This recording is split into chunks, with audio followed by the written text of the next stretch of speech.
A young black man helps a stranded millionaire fix a flat tire, only to discover the act of kindness changes the trajectory of his life in unimaginable ways.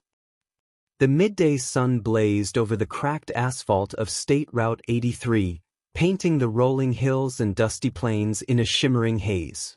Joshua Bell, a wiry young man in his mid-20s, adjusted his baseball cap and wiped the sweat from his brow. His old pickup truck, a rusted relic of his late father, rattled along the desolate road as he hummed to the rhythm of a blues tune that echoed in his mind. Life had never been easy for Josh, but he had learned to find solace in the small things: the smell of fresh-cut grass, the warmth of his grandmother's peach cobbler, and the satisfaction of a hard day's work. Josh had spent the morning helping his uncle repair fences on their modest family farm. The calluses on his hands were a testament to the years of toil that had shaped his character. But as much as he loved the land, he often dreamed of a life beyond the confines of his small southern town. A life where his talent for woodworking could blossom into something more than a side hustle for extra cash. A life where he wasn't just surviving, but truly living. As he rounded a bend, his eyes caught a glint of silver up ahead. A sleek black sedan was parked awkwardly on the shoulder, one side sagging toward the ground. Standing beside it was a man in an impeccable gray suit, his posture stiff with frustration.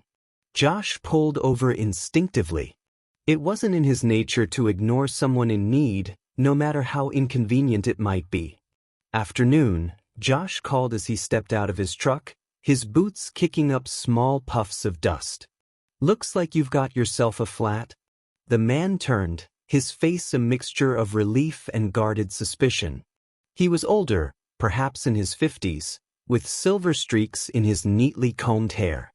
"You could say that," he replied, his voice carrying the clipped cadence of someone accustomed to giving orders. "Do you happen to know anything about changing a tire?"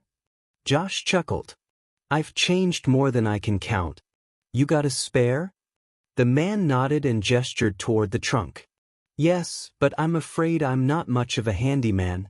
"Don't worry about it," Josh said, rolling up his sleeves. "I'll have you back on the road in no time." As Josh worked, he couldn't help but notice the man's discomfort. The polished shoes, the pristine manicure, the way he dabbed his forehead with a monogrammed handkerchief, everything about him screamed wealth and privilege. Yet beneath the surface, there was an air of vulnerability, as though the man wasn't entirely sure how to navigate a world outside his bubble of affluence. "What brings you out this way?" Josh asked, breaking the silence. "Business," the man replied curtly. Then, as if realizing his tone, he added, "I'm on my way to a meeting in Atlanta. Or at least I was." Josh nodded. "Well, you're in luck. This is my specialty." When the job was done, the man extended his hand. "Thank you, Mr. Bell. Joshua Bell. But you can call me Josh." "Pasha." "I'm Arthur Sinclair. You've been a great help." "Happy to lend a hand," Josh replied, brushing the dirt from his palms. "Safe travels, Mr. Sinclair." But as Josh turned to leave, Sinclair hesitated. "Wait," he said, pulling a business card from his pocket. "If you're ever in Atlanta, give me a call. I owe you one." Josh accepted the card with a polite smile, not thinking much of it. He slipped it into his pocket and climbed back into his truck, ready to head home. Little did he know, that small gesture of kindness would set in motion a chain of events that would alter the course of his life forever. A month passed, and life continued as usual. Josh split his time between the farm and his makeshift workshop, where he crafted everything from tables to intricate wooden sculptures. One evening, as he sorted through a pile of bills, his eyes fell on Sinclair's card, wedged between the pages of an old notebook. A sudden impulse overtook him. What harm could come from making a call? The phone rang twice before a voice answered. "Arthur Sinclair speaking." "Mr. Sinclair, it's Josh Bell. We met on the side of the road a few weeks ago." "Josh?"